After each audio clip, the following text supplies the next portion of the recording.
Hi! In this video, we'll be tackling the question, what is code?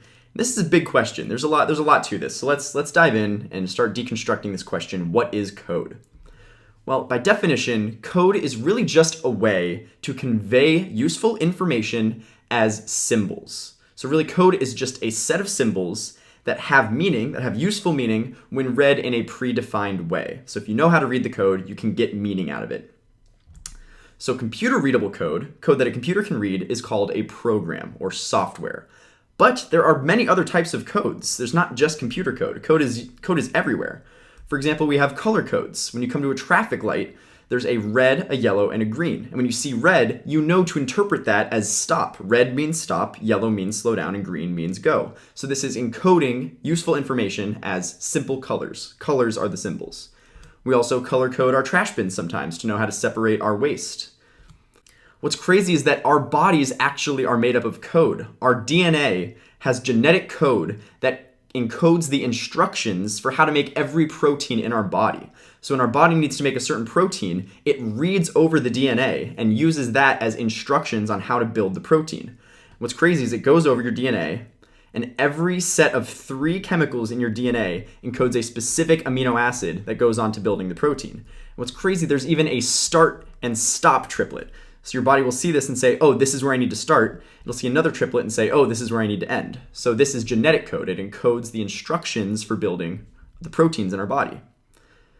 We also have Morse code. This is a great example of code. So this is a system that we used for a long time and we still use to send information over long distances using just sound or light. So a short signal, a beep, that's a dot, and a long signal, a beep, that's a dash. And we can encode the entire alphabet using just beeps and dashes, dots and dashes. So for example, SOS is 3 dots, 3 dashes, and then 3 dots. But what's crazy is even this is encoding letters of the English alphabet, and those letters themselves are code. Natural language is code. It's encoding a larger idea. The idea is actually the meaningful information that I want to display, that I want to send out. And in order to get that idea out there, I use language. That is my code.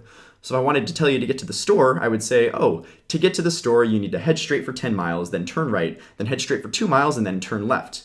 But everything I just said is encoded as English. You, as the listener, need to understand English if you're going to be able to pull the meaning out of that sentence.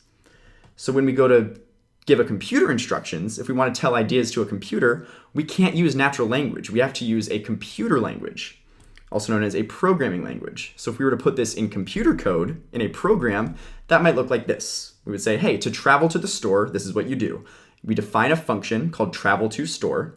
And the instructions inside the function are go straight for 10 miles, turn right, go straight for 2 miles, and then turn left. And each of those functions inside of here would also have to have their own definitions. Go straight would need to be defined, turn right would need to be defined, etc. So the idea here is that computers, they can't understand natural language like English and Spanish. So if we want to give instructions to a computer, we need to provide instructions in a programming language. And there are several different programming languages. There's more coming out every single year. JavaScript, Java, Python, C, C++. There's so many. And really, they all kind of get at the same idea, which is they give us a way to talk to the computer. They give us a language with which to give the computer instructions. And they're all very similar. They all have variables, they all have loops, they all have functions. So really, learning to program is bigger than learning a specific language. When you learn one, it's much easier to learn the others. So we've talked about how code encodes a higher level idea as symbols. So what's being encoded when we use a programming language? Well, this comes down to abstraction. When we're programming, when we're using a programming language, we're working at a very high level of abstraction. There's a lot going on under the hood that we don't have to worry about. That's at the low level of abstraction. So for example, if I wanted to write a program that makes Carol move, at a high level, when I'm writing my program in my programming language, all I have to do is say move. Boom, the program's done. But when I go to run that, the computer actually converts that into what's called assembly code. And that's a completely different type of code, but that's a bit closer to what the computer actually ends up executing. So move actually turns into a series of commands where the computer is moving information from memory box A to memory box B, adding and subtracting numbers, all to get Carol to move across the screen. But what's crazy is this isn't even the lowest level. Assembly code is not the lowest level. Each of the assembly code commands themselves get encoded into zeros and ones, and that is machine code. So at the low level, at the base of everything, the computer is really just cranking through a lot of zeros and ones. And the idea here is it's just like DNA. As the computer reads over this series of zeros and ones, it knows what to do. So it looks at the first 8 and says, oh, this sequence of 8 zeros and ones means I need to load. So I'll look at the next. What exactly am I loading? Oh, I'm loading the value 228. Where am I putting it? Oh, I'm loading it into the memory address 144, and so on. And it goes over this entire string of zeros and ones. And that ends up making Carol move across the screen. It's crazy. It's all numbers. Behind the scenes, everything is just numbers represented as zeros and ones. So really, a program has 3 parts: input, processing, and output. So how is input really represented as a number? Well, every time I touch a key on the keyboard or click the mouse, this generates a unique number that gets sent to the computer. So if I were to click right here, that might send the number 34 to the computer. If I were to click right here, that might send the number 28 to the computer, things like that. So input is encoded as a number, and that gets sent to the computer. Then a program processes the numbers, figures out what to do with them, and then once it knows, it has output. It then generates output, which is just more numbers that tell the computer to do certain things, like display a certain color or play a certain sound. So if the output is the number 28, that might mean, oh, put a blue pixel in the top left corner of the screen, things like that. And this is all represented as zeros and ones. All of these numbers are represented using only zeros and ones. And we'll get into this later about exactly how this is possible, but just know that at the base of everything, it's all zeros and ones, and everything's being represented as numbers. Luckily for us, as the programmer, we don't have to worry about that. We don't have to type out these zeros and ones to type our programs. We get to use a much higher level code.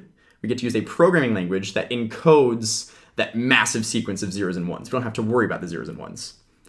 So that's all taken care of by the programming language. We get to work at a higher level of abstraction, so we get to focus on the big ideas rather than those nitty-gritty details of which zeros and ones to type.